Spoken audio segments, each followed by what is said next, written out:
Dukungan bagi Ukraina melawan Rusia termasuk beragam proposal keanggotaan Ukraina dan mengadang Tiongkok di kawasan Indo-Pasifik, termasuk dalam agenda KTT NATO di Washington DC 9 hingga 11 Juli. Whether that's supporting Ukraine in its defense against Russian aggression, whether that's working with partners to ways in which we can build the resilience of allies to confront the threats and challenges from the PRC.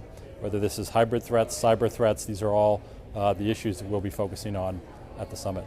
Mengikuti performa debat pra-pemilu dan sejumlah wawancara media, kemampuan Presiden AS Joe Biden untuk memimpin KTT NATO jadi pertanyaan, hal yang dibantah juru bicara Gedung Putih. We're not picking up any signs of that from our allies at all, quite the contrary.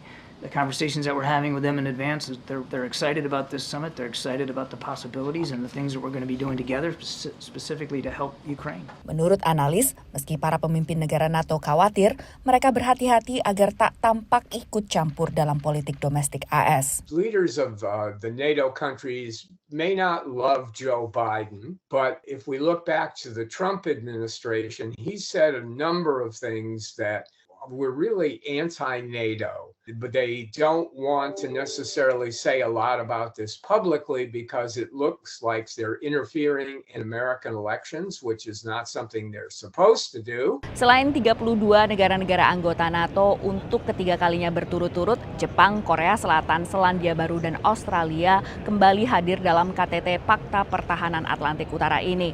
Selain ancaman pertahanan fisik, NATO dan juga sekutu di Indo-Pasifik juga bersiap untuk menghadapi ancaman serangan siber dan juga disinformasi.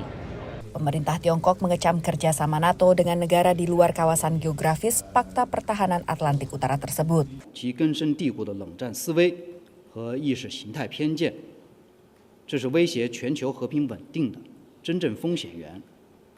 北约应恪守其区域性、防御性组织的定位，停止在亚太制造紧张局势，兜售冷战思维和阵营对抗，不要搞乱了欧洲，又试图搞乱亚太。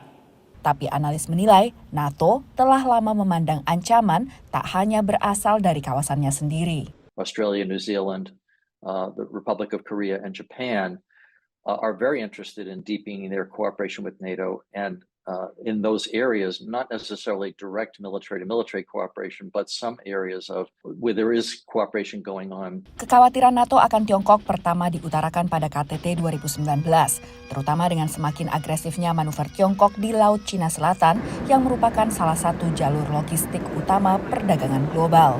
Dari Washington DC, Virginia Gunawan dan tim VOA.